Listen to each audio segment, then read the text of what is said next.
Thank you, Trag, for your introduction. So, good morning, Trag, and everyone.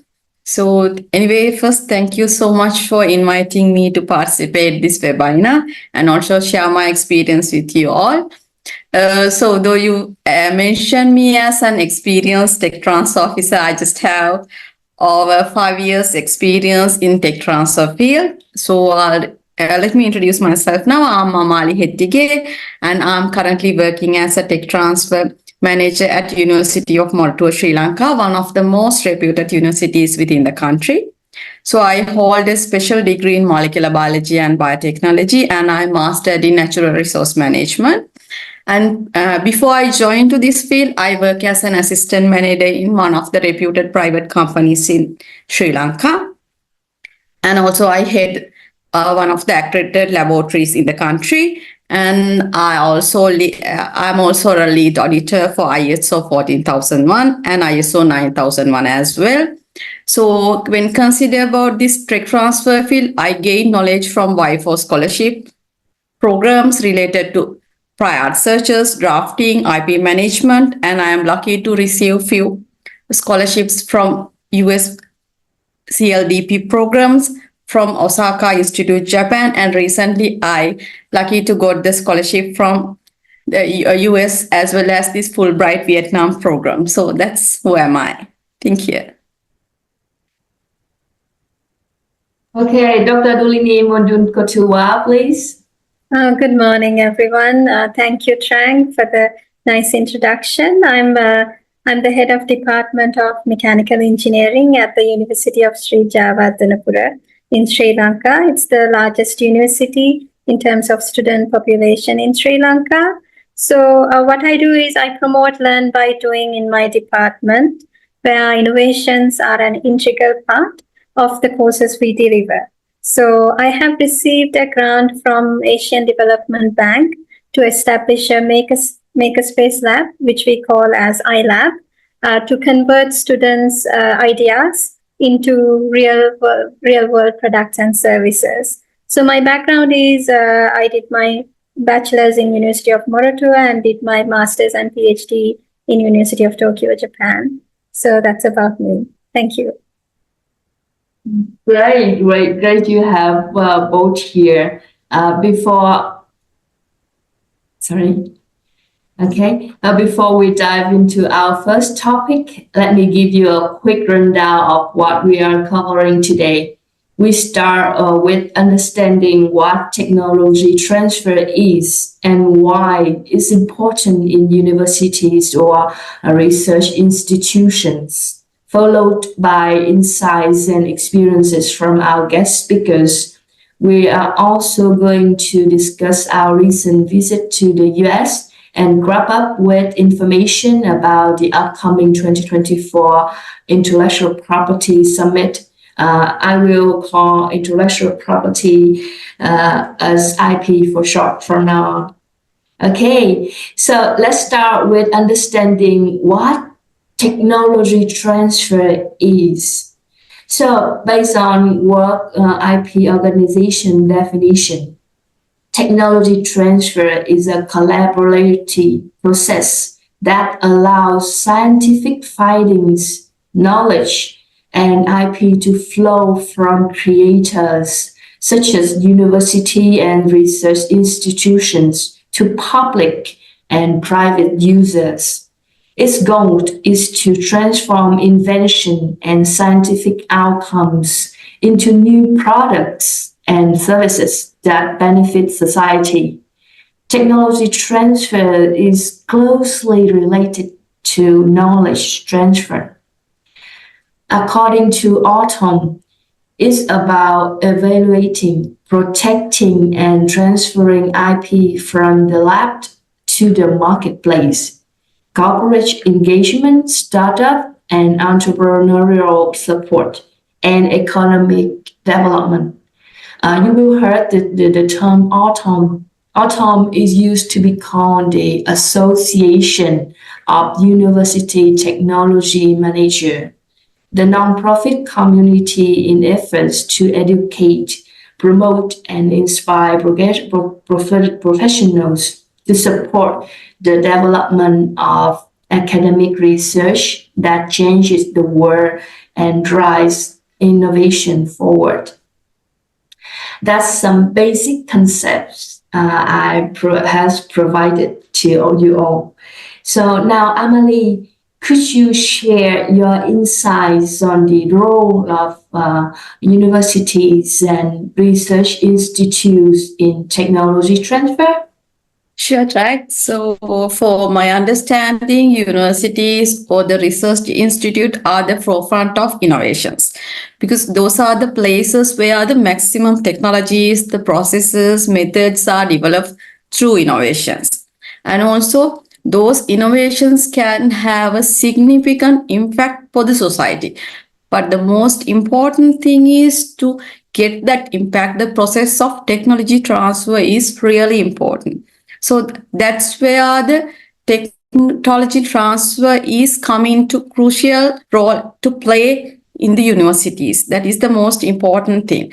So, but for that, we need to to establish a good framework to protect and manage their intellectual property. For an example, the patents, designs, trademark, etc. And also this ensures the universities retain control over the technologies while allowing external parties to use it under specific terms. That is the most important thing. And also to do this effectively, universities need to have strong policies in place. For an example, it is good to have very strong IP policy and commercialization policy, maybe combined approach, including both IP and commercialization parts together. It can be understand and help everyone to know how the university system works regarding the rights, regarding responsibilities, and it also provide a clear structure for managing IP and have a clear grounds during negotiations of agreements as well.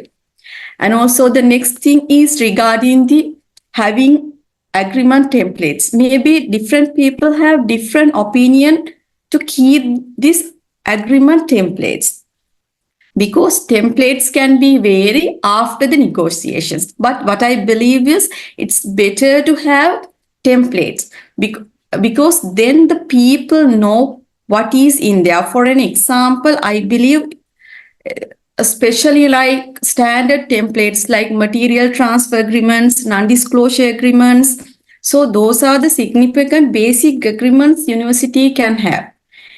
It helps to cut a significant amount of time for the approval processes within the university and speed up the processes with favors with the deals. For an example, if you don't have an council approved templates with you, maybe it will take time to sign the NDAs. So better to have those in place within the university. It will speed up the process, and also it built an open mindset with the licensees as well. Then they know what are in there, whether we are ready or not, whether we are favored or not. It will favor the tech transfer process within the university. And also third and most important one is to establish and facilitate technology transfer office within the university. Because this is the central point, facilitate and control all the activities related to tech transfer. For an example, coordinate with researchers, industry partners, manage IP, negotiate deals, and support commercialization efforts. All these are happening within the tech transfer office. So therefore, it is important to establish tech transfer office not only by providing physical spaces, as well as providing resources, the human resources, and also selected skillful people and also train that people is also really important. I believe those are the most important thing as a university. I believe that is university's role regarding tech transfer in the basic steps. Thank you, Amali. Another important aspect is the role of technology transfer offices. We call TTOs in short. and technology and innovation support centers. We call it TISCs in short. So could you explain their significance in the technology transfer process? Yes, so I believe I summarized a bit about tech transfer office role in the previous answer as well. So the tech transfer officers are really the heart of tech transfer within the university or even institute, because that is the place where all the coordination and facilities is happening, as I told you before. Especially this office manage most aspects related to the university's intellectual property. It includes review and identify universities' intellectual property, assess inventors, and also to do the prior searches, supporting them through the entire protection process, from collecting the IDF, means invention disclosure forms, and also how to do the prior search, helping and assist them to drafting the patents and protecting the IP. So the technology transfer office's role is include ensuring protecting of valuable research outcome of the university. That is the main requirement of a tech transfer office. That is number one, I believe, before going to the tech transfer or the negotiation. Once the IP is protected, the tech transfer office plays a key role in connecting with potential investors or the licensees.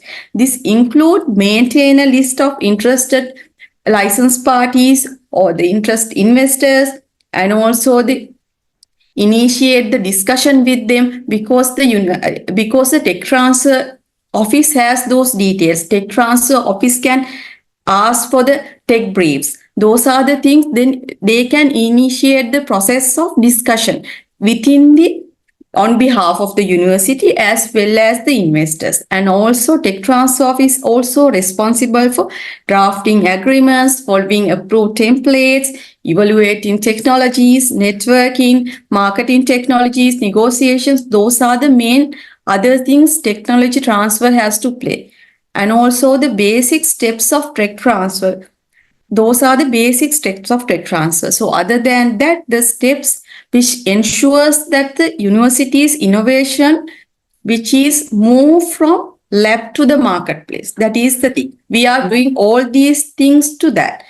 So as a nutshell, the tech transfer office acts as a bridge in between university inventors and the investors or the outside people who can turn this lab prototype to a marketable products. So for do that process effectively, tech transfer office need to work closely with the university students and the staff, and then recognize and respecting their research outcome, and also help them to protect the IP. On the other hand, identify the needs of the outsiders or the investors, and then check what they are looking for and build this gap in between them, or work as a facilitator. That is the most important part of a tech transfer office. So do that.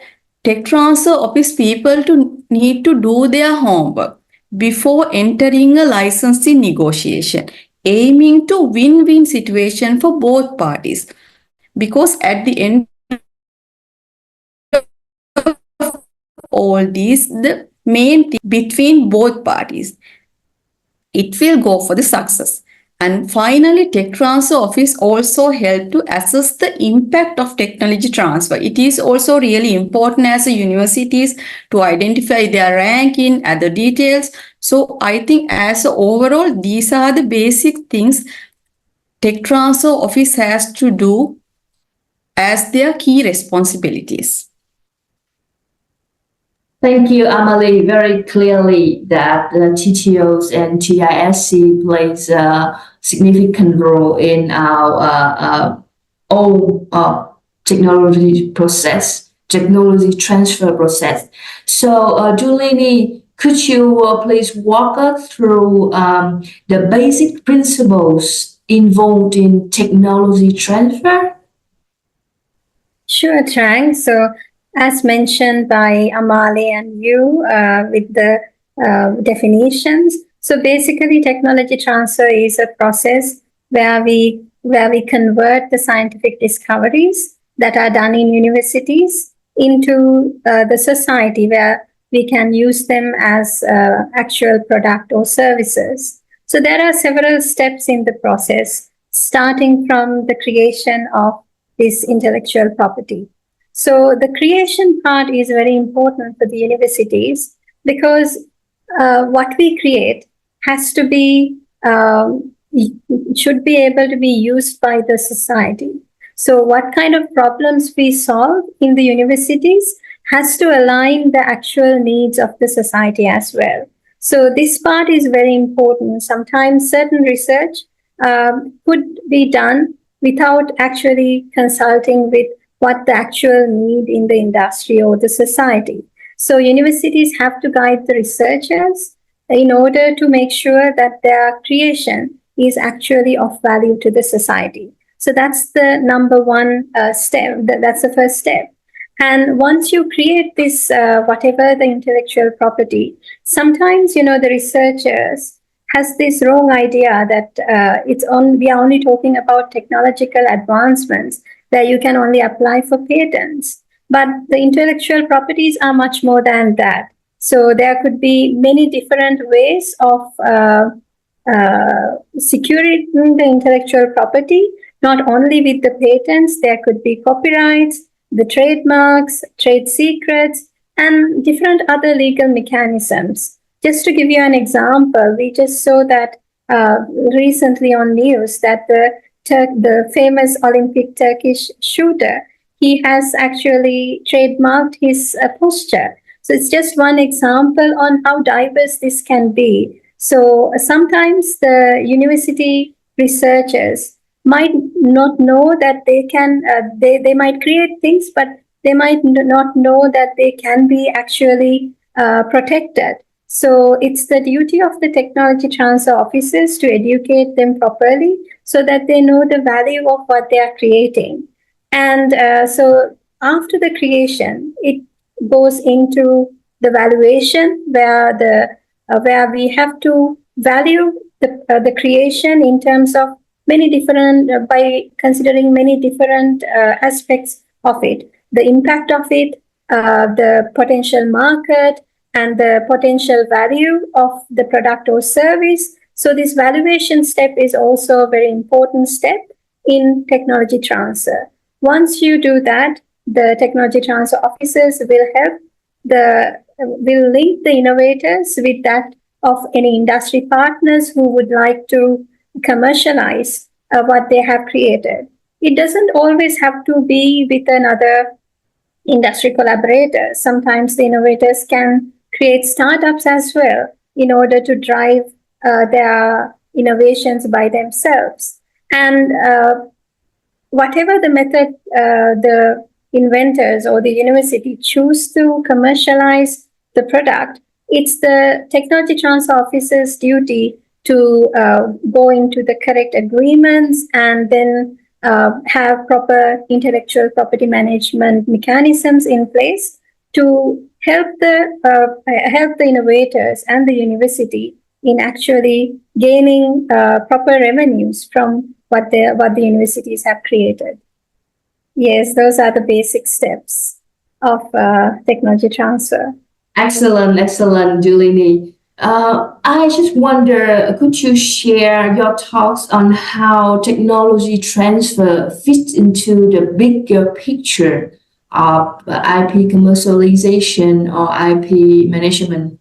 It's a part of such process. So what is their contribution to IP commercialization in particular and IP management in general?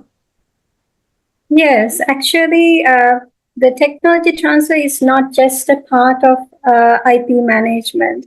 It's the main driver behind it.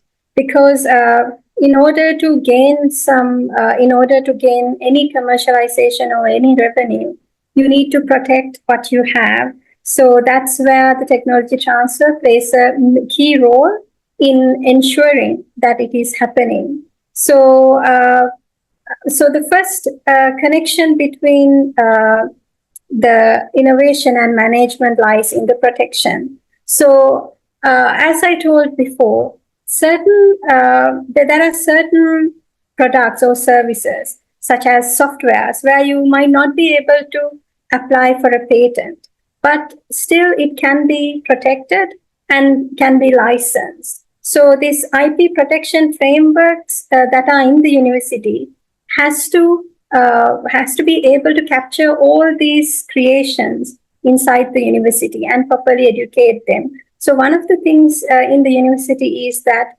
sometimes the researchers'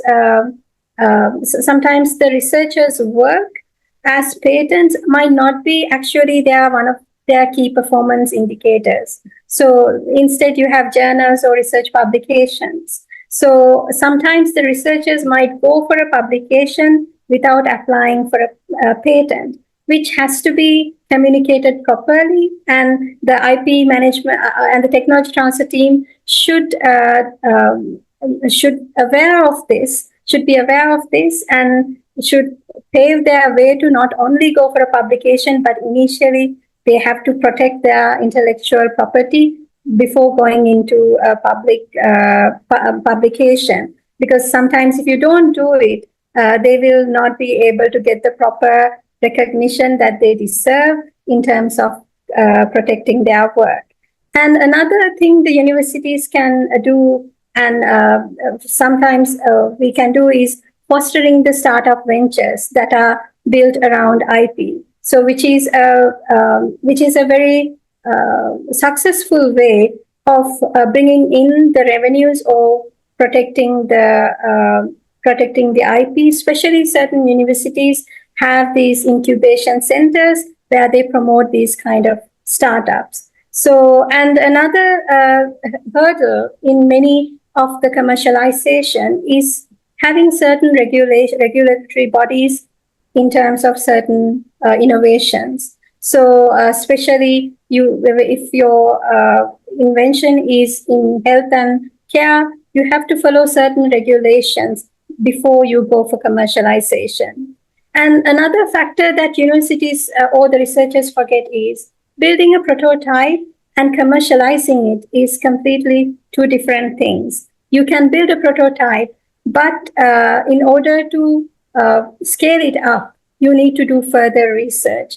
And this is where having an industry partner is very important, because they can invest on these further development stages. So that's how this technology transfer actually helps into bringing revenues and commercialization and IP management. Thank you. Thank you, Dulini, for your insightful thoughts on technology transfer and its roles in IP commercialization and management. Now, let's hear some real-world experiences. Amali, please tell us about your journey and experiences as a technology transfer manager. Yeah, so as I mentioned earlier as well, I just started this journey a few years back. So I think that time the concept of technology transfer was pretty much new to Sri Lanka as well. And also still we are within the process of building awareness regarding this tech transfer within our ecosystem. So with the knowledge we have gained, our technology transfer office has established a solid mechanism to protect the university intellectual property from identify the invention till filing the application within the university through the tech transfer office. Moreover, we also streamline the startup fostering mechanism within the university, including startup agreements, incubation spaces. Those things are we properly mechanized. And also we mechanize the licensing and negotiation process within the university as well. Because as a university, we identified there are two methods we have to adopt, especially as a technological university, because when we are thinking about the technological products, there's always a barrier, because when there's a technological product, there is a high risk when we are going to commercialization. So sometimes the investors are reluctant to directly do their commercialization through this high-end product. So it is better to have a startup companies first, because the startup companies are mainly within the universities and the experts are within the universities. That's why as a university, we also promote the startup fostering mechanism other than the normal licensing and negotiation process. So within our system, we included and adapt both systems. And also I'm very happy and I got a great experience with working with experts across the various disciplines, including engineering, civil, mechanical, electronics, electrical, and also field like designing, country and town and country planning, architecture, etc. So it is a vast different area. So what we did was we reviewed and introduced revised invention disclosure form that take lesser time to fill compared to the earlier one. So it is more inventor friendly. And also we included the track mechanism to identify the IDF and given a assigned code number for each IDF till we complete the process. And also I'm also been involved in reviewing their technologies, identified the novelty and inventive steps to need for the particular protection, whether that can be a patent, trademark, design or anything. But those processes we are doing together. Basically, we are doing prior search training and drafting training for most of the inventors. And also we are conclude what is the best protection used only not by only ourselves. We are also get the opinion from them as well to get those understanding, to identify the novel features. And also this approach has worked well within our system because the decision parties we are proposing them. So we have inter discussions with us, then we'll deciding what is best to us. So that is how we are working together within our university system. And also it has been challenging to assign, because the reason is that as a university, for us, it is this challenging to assign separate lawyers for each project because we have many within our university system. That's why. That is the step we took. And also as a tech transfer office, we are trying to encourage inventors, even there is no novelty or inventive step, but there is a good application. So in that case, we are trying to promote them by transferring the know-how agreement. And not only the know-how agreement, we have separate secure mechanism like non-disclosure agreement, FOPO agreement terms. Those are the things we are adapting within our system. We also promote commercialization through licensing, as well as I told you, from fostering of startup companies, because within our universities, inside our university, we have an incubator. So we are facilitate that incubator, giving the mentoring support, other supports like we are giving them a support to how to do a company registration, how to find the secretarial services. Those supports are given by us. And also we promote collaborate research with the industry partners. For that, our system allow them to contact us for their research project of interest. Then what we are doing is we are doing a collaborating party, and we are also encouraging sign the collaboration agreement between the parties. And what we did was we are doing continual monitoring and evaluation. It was we introduced a course module and also short code module for the university called IP, Intellectual Property and Intellectual Property Management, to increase the capacity building. And also we doing so many awareness program to get the idea about the others, what is technology transfer. That's what we are doing within our university. Thank you. Thank you, Amali. Before we hear another story from Dulini, I just want to remind you that please put your question in the Q&A box so we can answer you at the end of this webinar. Because, the way from here to the end, we will hear a lot of real case and experiences. And I think that we will solve the Q&A session to the end. Okay, so Dulini, how's your story? What challenges you faced as a researcher involved in technology transfer? Yes, Trang. So one of the major challenges I have faced, like any researcher in a developing country, is the lack of funding. So and in Sri Lanka, we have a unique situation where the state universities are entirely funded by the government. So we often struggle with insufficient financial resources, not only to support both the development of innovations, and also the protection of intellectual property. So we have to know that protection takes certain amount of financial resources coming from the legal services, like into drafting patents, and also if you go into further litigation, it all costs money. So, for me, we did not have much local funding. So what I did was I applied for certain funds from Asian Development Bank, and fortunately, I was able to get that kind of a grant. And so, my advice for anyone coming from a developing country is there are many other opportunities available worldwide. If you don't have the funding locally, you can apply for those kind of international funding.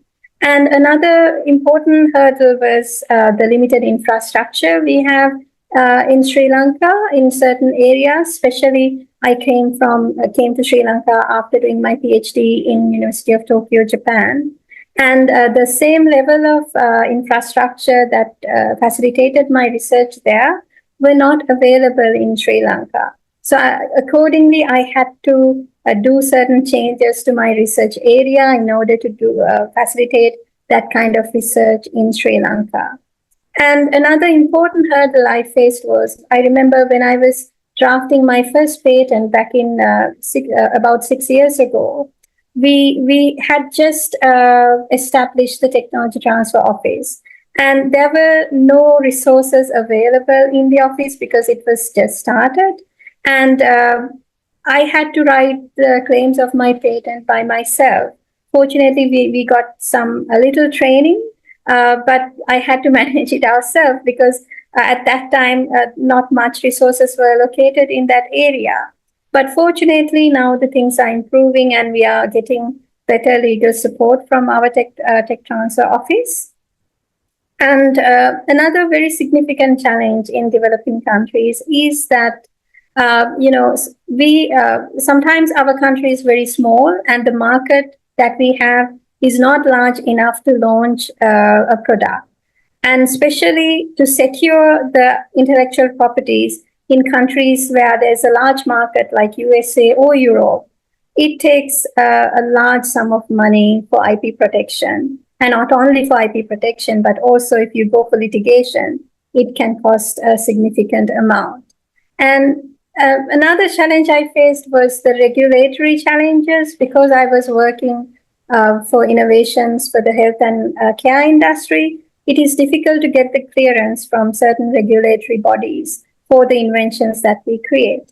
And so sometimes your innovation can lay dormant for a long period until these certifications are obtained. So those were the challenges that I have faced so far during the past 8 years I have worked in this area. Okay, we hear a lot about theory today, but we also hear your experiences as a technology transfer manager and a researcher. So also we would like to look at some case studies and real world example.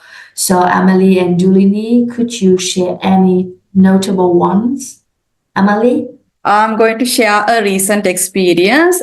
So our tech transfer unit evaluated and supported a project to upgrade their invention from lab prototype to a workable prototype through a short-term funding project. So this project is related to renewable energy, and the product is applicable for both this is applicable for both industries as well as household context. So the prototype is within its second stage of testing actually. So though it will be only final stage to go for commercialization. Anyway, we are starting the protection of the invention. Then what we identified was, because at the beginning we have some discussion in between us, and then the inventors request us only go for a patent, and then we'll review this one, and then we identified protection of patent is not enough for this one because there's a unique design as well. So therefore, at the end, what we planned was we are planning to protect both industrial design as well as the patent both. And also, meantime, we are also have discussions with the licensing partner. Actually, the inventor team also helped to identify this licensing partner. And also we had few licensing negotiation round with the licensing partner. And finally, we are planning to license the product as soon as possible when the IP filing process is complete. So during this process, what is the most exciting thing is this licensing partner is agreed to, and also already he created a new engineering position at their factory to oversee this process and ensure the conversion of this licensed product from the university to have a commercializable product. So this is in addition to the signing licensing agreement with the university with the defined royalty. That is why I need to highlight this one. This is technology transfer is not a process of gaining revenue for the university, but it is more beyond than that. In the real impact is creating jobs, ensuring that universities' work benefit to the public and the society and positive contribution to the country's economy. That's why I'm happily telling this story, because other than that, get the revenue in this, we can see more benefits beyond to the just have the win-win situation in terms of monetary values. Thank you. Thank you, Amali. So, Dulini, what's your stories? What's your case study and examples here? Okay, Trang. So one of the first inventions I was involved in is a patient transfer device. So for which we received a patent, and we also applied for a PCT. This innovation came from a unique experience of a student. Actually, this student's father was suffering from a really severe back pain due to some nerve injury. And he wanted to create a machine or a device that relieved his father from the pain. So whenever he was transferred from a bed to trolley in hospitals, he was going through really huge pain. So he came with an idea. It was a very simple idea, but it was a very effective solution. So which shows us that, having an empathy towards the end users can actually create really good innovations. So we somehow secured a small grant to develop this product, and we built a prototype. And this product won several awards, and we could apply for a patent.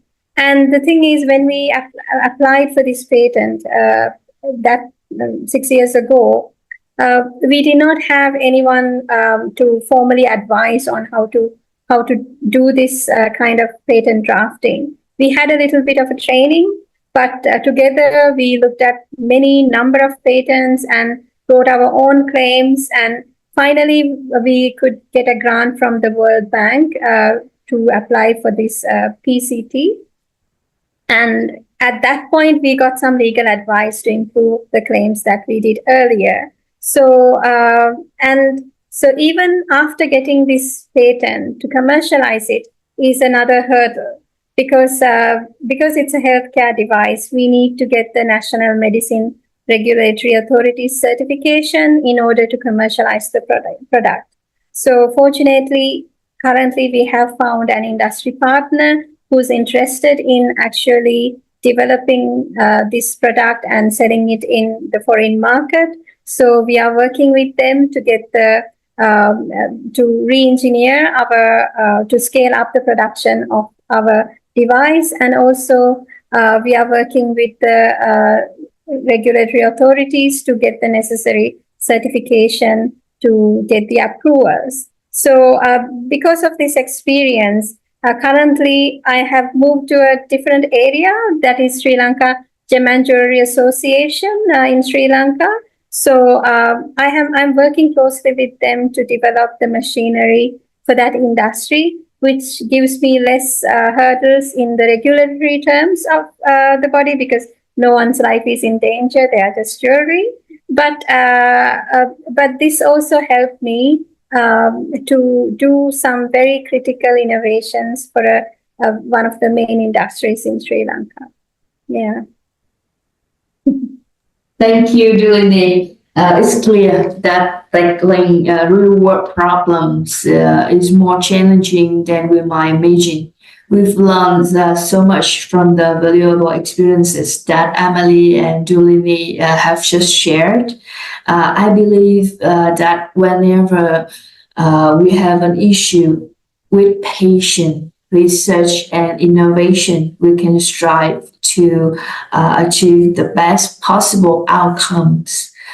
We have a question in the Q&A box from Chetan Machanda. Do you have any case study involving a startup in the beginning while carry out research and development in the university department? I think that from two cases of Amali and Dulini is related to prototype, and I don't know if it's a case of a startup, but I think that's the way we can carry the research or prototype from lab to the market. So for this question, Dulini, can you comment further?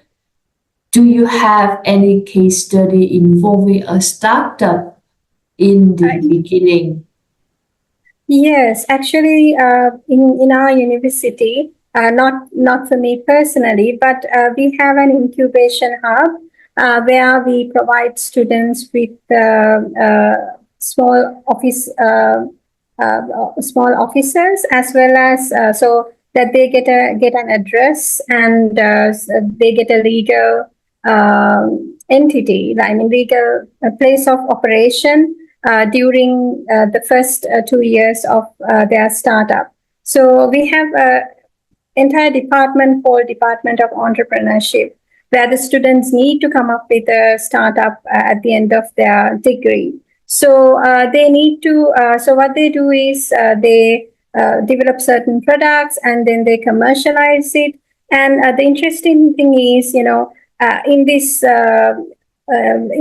place where they have these offices, we also have a store where it sells all the commercialized products that are done by the university to the market, creating the awareness about what kind of products are developed by the universities. And some of these students apply for certain funding from the government to get the necessary initial funding for their startups. And another mechanism that we have in place in Sri Lanka is, if a researcher or an academic staff member is willing to commercialize their product, we can have a startup which is also there are certain ownership of the university, as well as the ownership of the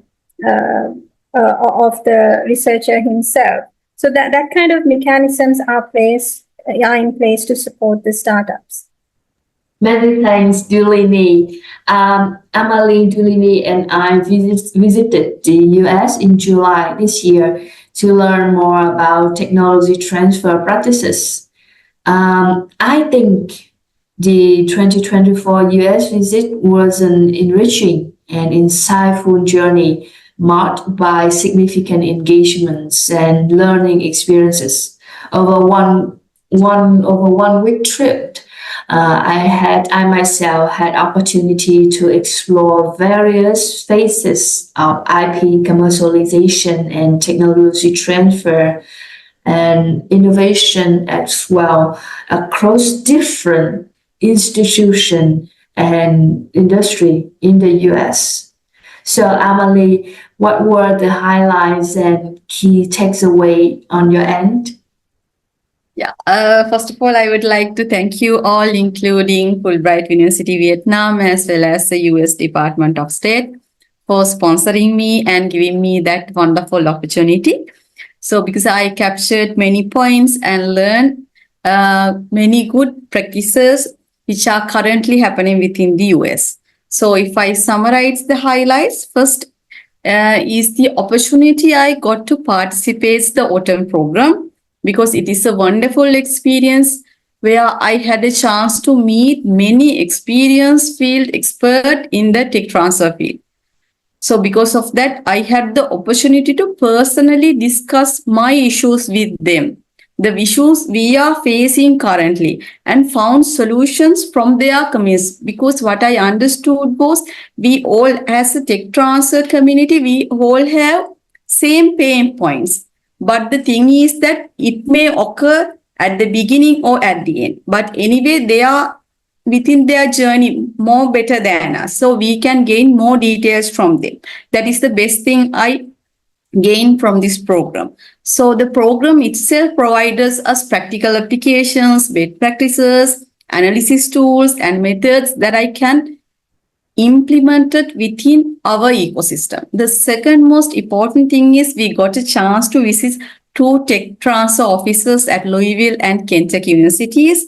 So those are really interesting because we especially understand how they are divided the sections within that TTO office to cater the best practices to the universities. And also they shared the best practices with us, how they connect and build their inventors, the investor teams, how they are working within the teams, and also I was able to adapt best practices to my daily problems as well, because it helped me to continue assist our system. And also this is the place where I got so many contacts. Still if I need something, I got a chance to directly email them and get the details from them. So I have to thank you again for that opportunity. Okay, so Dulini, what lesson did you learn? Well, for me, some of the highlights were how the trade association worked very closely with the universities was one of the highlights for me. So, for an example, because we were in Louisville, Kentucky, the Bourbon Trade Association did a presentation on how they closely work with the universities in order to have certain certifications, and they, even as an industry, they are developing a lot of trademarks and patents related to that industry, which also inspired me because I'm working with the Gem and Jewelry Association of Sri Lanka. So it helped me to bring some of those good lessons. For an example, they even trademarked the shape of the bottle of bourbon. So there are so many things we can do in our country as well. So that was a really good lesson for me. So another thing that was very interesting for me was how the spin-offs worked in these universities. Especially, we had a session in the University of Kentucky where a company that was a spin-off, they came and talked to us how they started and how they found the initial capital for their inventions to develop it as a startup.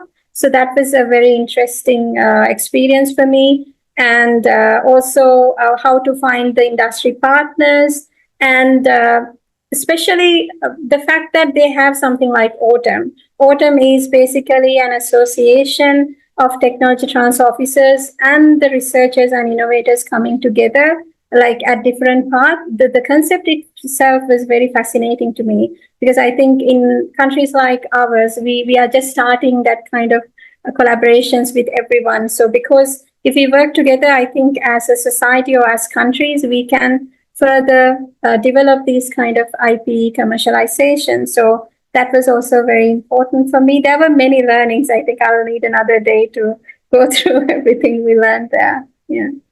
As one of co-hosts of the visit, it's very class for us to hear. It's helpful for you all, the 2024 U.S. Visit participants. How has this trip impacted your technology transfer processes, and what are your future plans? Amali, could you share a little bit? Yeah, so actually, after this visit, we did some changes, and also currently we are doing some changes as well. So currently, what we are doing is actually we are upgrading our present invention disclosure form, and also we are planning to introduce a digital version of our invention disclosure form to have easy access based on the experience which I gained from the visit. And also I learned how to promote the promotion methods of technology transfer and how to attract investors. Actually, we are just discussing how to implement one by one because we have a limited staff within our team. And also, we are in the process of rebranding our website as well as the other, how to use the other media platforms to promote the effective communication, to understanding what we are doing in terms of technology transfer. And also we are also updating our course module inputs based on the knowledge which I gained from this visit as well. And also we are recently did some presentation for our Senate members as well. In that also we highlight the importance of having this visit as well. And also for the future, we are in the process of identifying more than one key interested person from each faculty members and actively engage with them to identify the tech transfer, and also to use them as the key hosts to transfer these tech transfer processes in turn their faculties, because they are the one. If we are taking the interested people for this tech transfer field, there are so many researchers like Dulini who are really interested with this field. So we are trying to gather those ones, and then using those and from the help of this, we are trying to promote this within our university. And also from that, we believe we can increase the awareness and also support the faculty smoothly than we are doing by our own. So these are the main learnings from we got from this visit. And also we are trying to link with the alumni of the university as what we get from the experiences and discussions with Kaila. So we are within the process of those discussions, how to find the pre-seed funding to support our startup. Those are within our pipeline. Thank you. Thank you, Amali. Dulini, what about you? What's your plan? Actually, I'm from the insights we got about the startups. Currently, I'm working on 2 startups. Actually, from 2 research, from several innovations that I have done. So one is related to engineering education, and the other one is related to, like I told you, I'm working with the Gem and Jewelry Association. So from the learnings that I got from the Bourbon Trade Association, we have sat with them together, and now we are working on creating a startup to commercialize we have been developing about 10 innovations together with this association. Now we are planning on launching a startup towards the end of this year. And also another very important learning I had was related to artificial intelligence, do's and don'ts.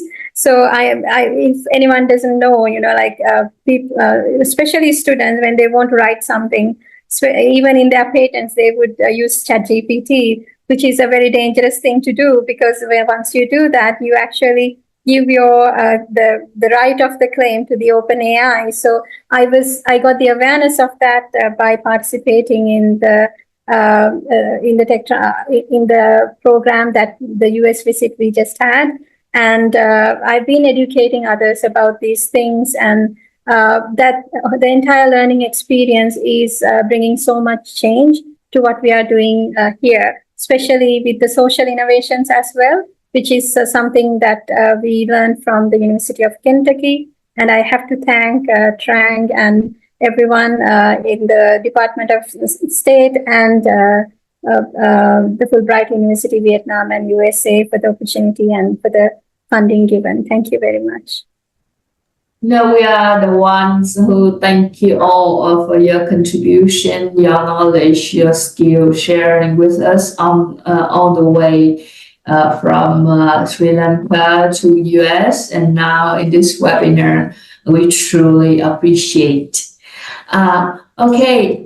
Up next, I would like to share, before we move to the Q&A session, I'd like to introduce the upcoming 2024 IP Summit, which I think would be another excellent opportunity for us to meet and to share experiences, knowledge, and everything else about our passion on IP commercialization and technology transfer. Give me a minute. The 2024 Intellectual Property Summit will take place from the 4th to the 6th of September. December. This is the mistake. December, from the 4th to the 6th December of 2024. It's an in-person gathering at Fulbright University, Vietnam in Ho Chi Minh City, and we will cover all costs of airfare, lodging, and meals for participation in required activities during this IP Summit. Why attend?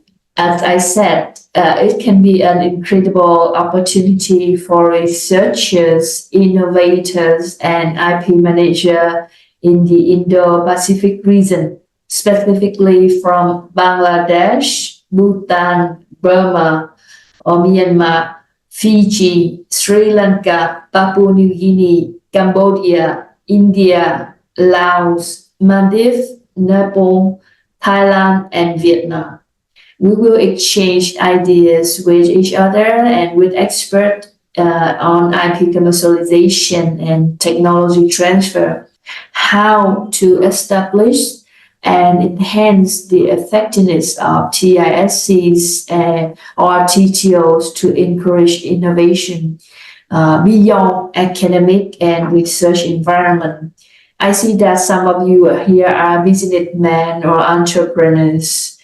So how does this impact? And we all care about the terms of commercialization rather than like academic or theory aspects.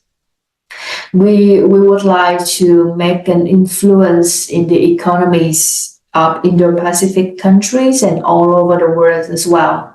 So please apply and help us spread the word to all potential participants. I think that with all participants here today, you all are potential candidates, and we highly recommend, highly encourage you to apply. The deadline is to September 27, 2024. I attach here application link, and also in the chat box, I will keep repeating the relevant links for your reference.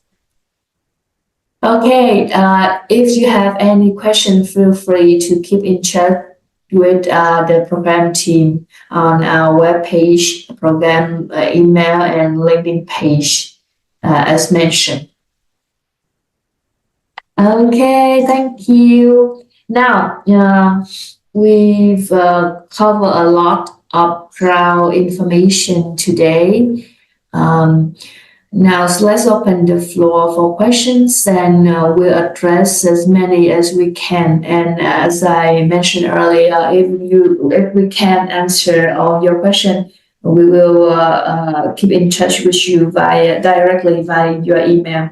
Okay. So for the first question here, how did you overcome the initial challenges of building awareness about technology transfer in Sri Lanka? I would kindly ask Amali to answer this. Yeah, so actually, I believe the awareness is something, it is an ongoing process. So initially, it is more difficult compared to now. So, but we actually still we are having more to add even within our process. So what we did at the beginning, there's very few who know who we are. We are just started. So what we did was we had a committee which is called as Enterprise Operation Committee, where it represents each faculty members. So what we did was we collect, and also it represented external parties as well to aware about our technology transfer. Initially, through those faculty representative, we communicate the faculties what we are doing, and also we collected final year research project through them. Not we are directly asked them, because no one knows us. So what we did was we asked them to collect on behalf of us, and then we do the evaluation based even using, and also basically it is supported by the external parties, external experts, and then we are summarized and we identify the best out of those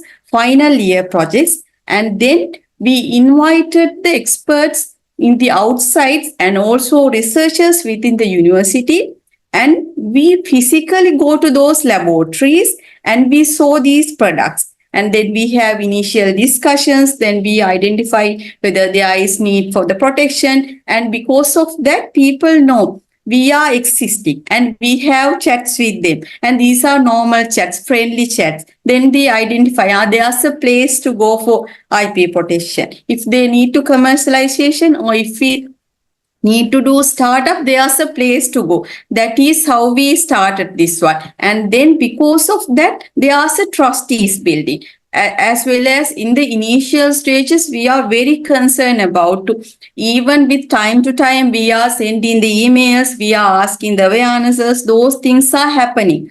And then how we are started the process. Still, we are building these awareness, and also we are continuing this process. If there are something specially happening, what we are doing is normally we are sending all staff messages, not for a particular person. Then everyone know what is happening. If we launch anything in the website, we are selling the emails as well for the same thing. Then there's more awareness compared into just publish something in the website. Maybe people don't know our website sometimes. So that is the way how we initiate this one.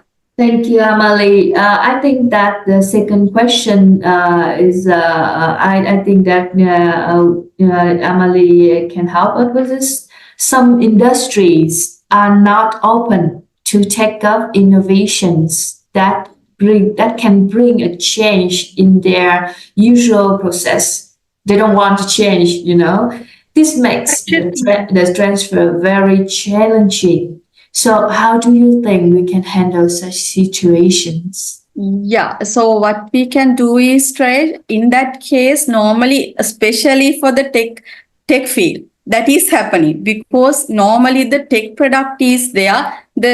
Have the lab prototype for a marketable product is a long journey. Sometimes it takes more than 3-4 years. So it is very risky. So there's a part of them as well. They are very reluctant. That's why we are promoting this startup cultures. So then what happened was, if we have formed these startups, then experts are within the university, and also as a university we are promoting this culture within the university. For an example, within our policies we said that first right to refusal for the inventors. That means if the inventors are willing to have the commercialize their inventions, what they can apply it. If they are applied it, we are give the first right to them. Not concerned whether they are a reputed one, still we are giving the priority to those inventors, because anyway at the beginning they do so many effort to go up to that level, and they have that capacity within them.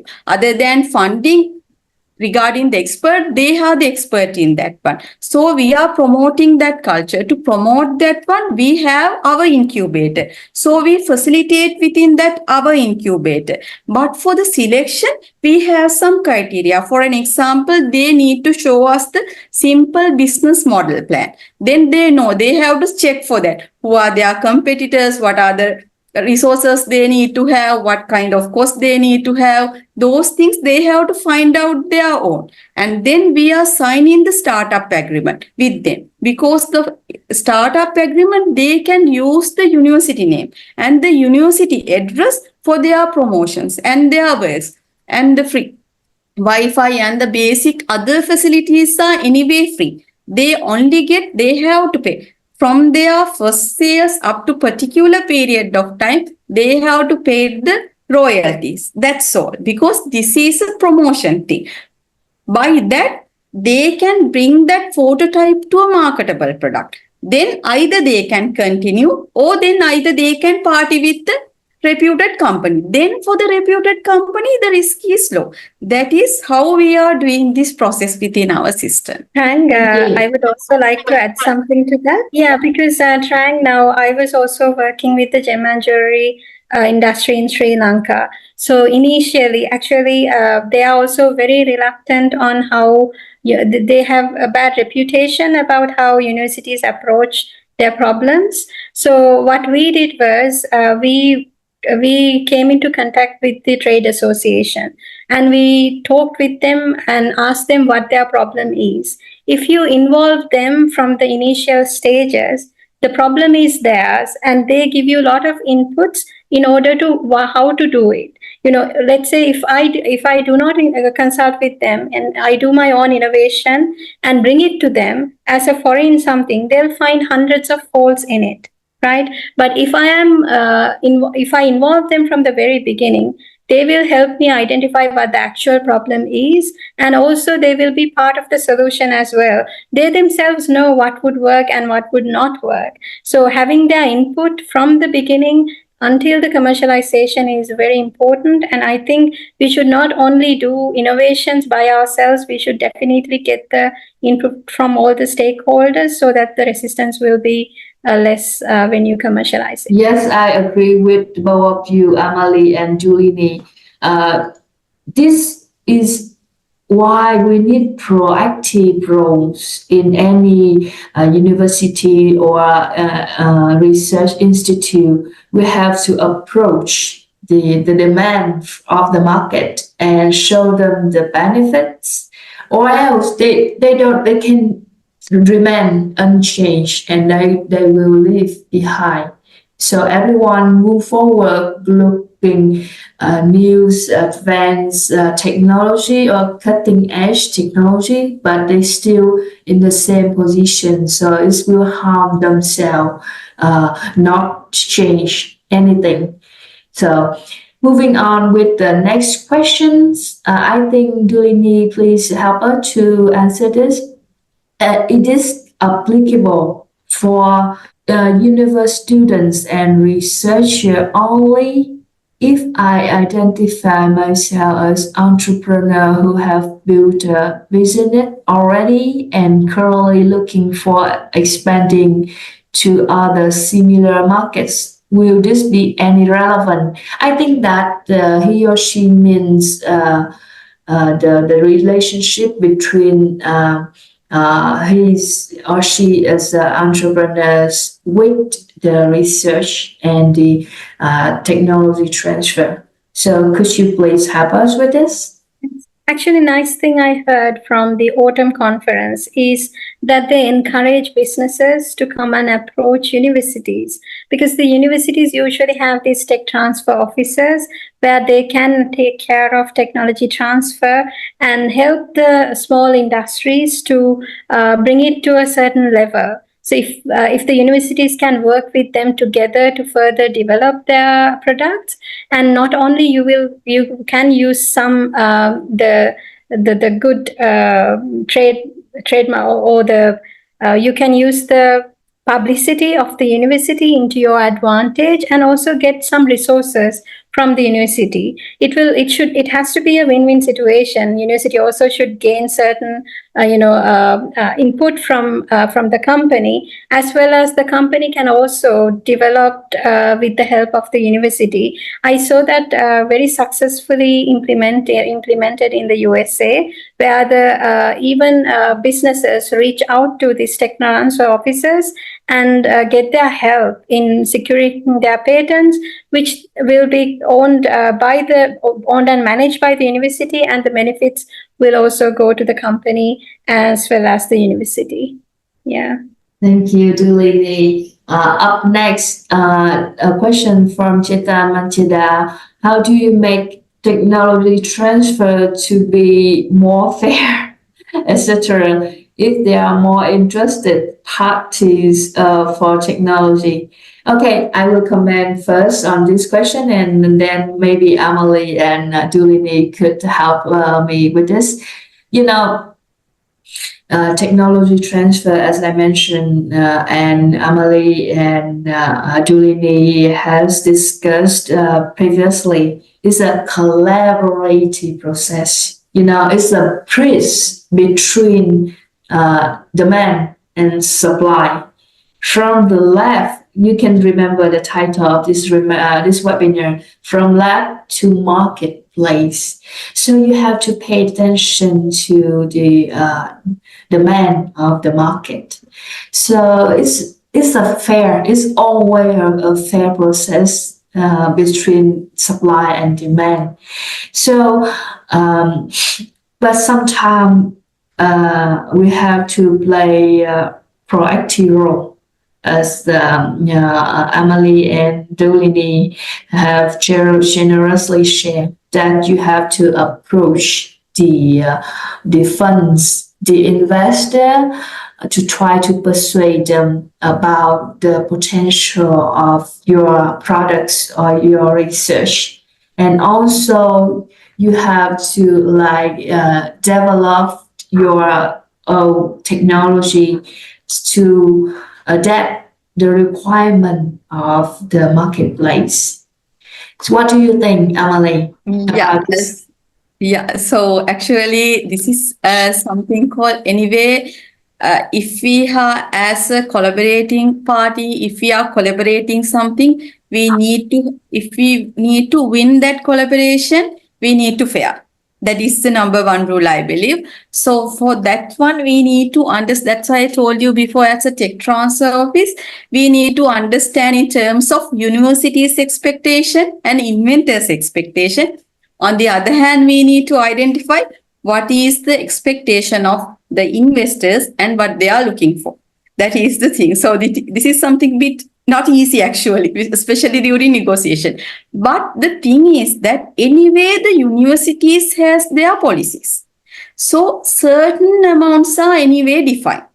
How, if there's a collaboration, normally how it works, if there's a startup, how it works, if there are some licensing, how it works, it is not something straight. That means we can change it, but there are some guidelines we can follow. That's how we are doing. So anyway, we have to understand that, and we have to tell the investors as well. That's why I said the importance of templates and the policies in place. So then they know at the beginning, this is not something unfair. This is the established process. That is number one. The second thing is, on behalf of the investors, we have to understand that, especially something critical, they need to spend their time, money, cost, the commercialization. That's parts also something not easy. It is a big part. If we are completed up to a lab prototype, lab workable product, going to a market is really huge. There are so many things they have to do that as well. So based on that balance, we have to identify what is best for both parties. Whether we have to give the exclusive license, whether we have to give now non-exclusive license, based on their commitment, we have to define. Actually, this is the part of, actually, these are the learnings we have to get from license and negotiation part. Because this negotiation, based on this negotiation, then fair part. Because anyway, at the end, we both parties have to agree to sign something. Anyway, without signing or without that proper negotiation, nothing come at the end. It will be loose for both parties. So that is the thing. So the fair, I believe what we have to do is we have to identify ourselves and also we have to identify from their end as well. And then we have to negotiate. We have to talk actually. It's a friendly talk. And we have to, that's why I told you we need to do our homework.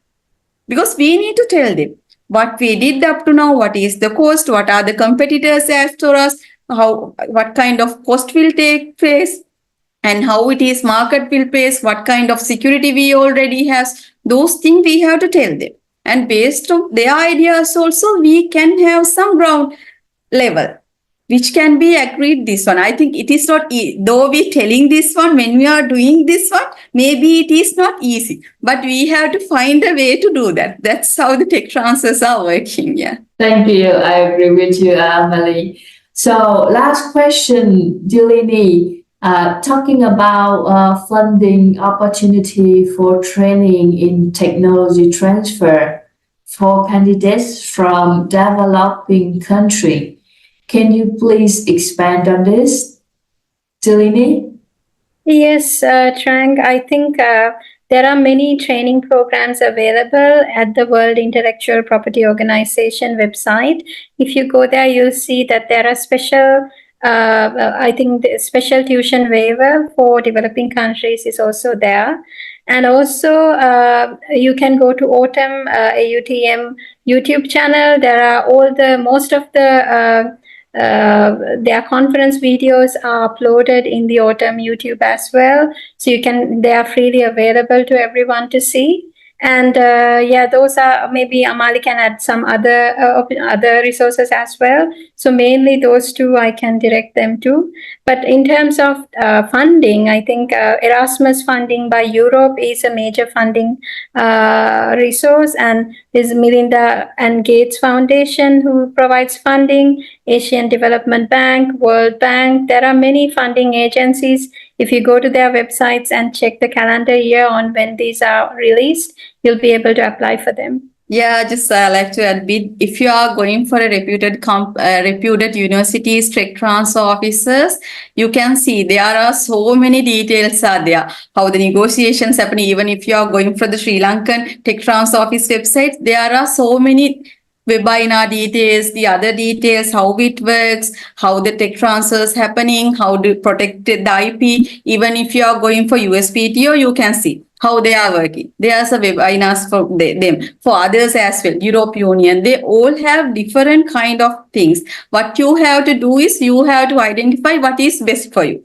And then find based on what. I think that's the most important thing, because other than that, knowledge is everywhere. But the hard part is to identify what is best for us. I think if you identified that one, anyway, the free knowledge is already there. As Dulini told as well, the WIPO, anyway, for WIPO, especially if you are a country with the TISC provisions as well, there are courses which are given for the low prices as well as scholarships as well. So those are available. Thank you, Amali and Dulini. A very clear instruction. I just add something here.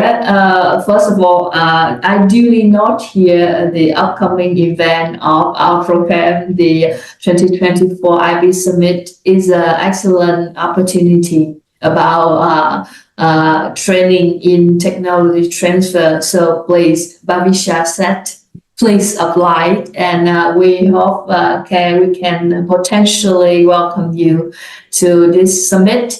And our program include many others like the U.S. Visit, which I mentioned that Amali, Dulini, and I visited the U.S. Last July. Is a rare opportunity to meet experts in the fields with autumn and with university in the U.S. So we highly recommend you to take note and to visit our webpage, our LinkedIn page, etc. to find more information. Other noteworthy resources and opportunity I can name here that Weibo, they have a network for TISCs, and the coordinator is the National IP Offices. I suggest you contact with your National IP Office in Sri Lanka, in India, in Bangladesh, Papua New Guinea, etc. in your country, respective country, to ask about the network of TISCs developed by WIPO. They have some very helpful events, seminar, conferences, and a lot of resources that you can learn from.